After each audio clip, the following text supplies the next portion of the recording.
खुलुमबाय आंनि मुङा सानिया नार्जारी स फैगौ 5 अक्ट'बर खालि mister miss kids teen and mrs कसार्टआव 2024 जानो थांगासिनो बेवहाय मडेलिं आरो मेकआप कन्टेस्ट जागोन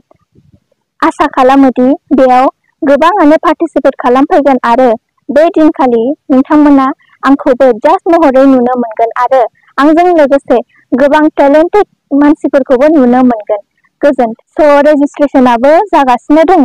नोंथांमोना स्क्रिनाव होनाय कन्टेक्ट होबानो जागोन आसा खालामो गसाइगावआव थानाय सुबुंफोरखौहाय गोबांखौनो नुनो मोनगोन बयबो फै आरो नायफै खुलुमबाय आं पल्लबी नार्जारी आं अर्गानाइजार सनि गोबां समनिफ्रायनो खालामनो होननानै खालामबोगासिनो दङ सिगांनिफ्रायनो दा नै बे टाइमा सफैबाय दा सिजन 3 आरो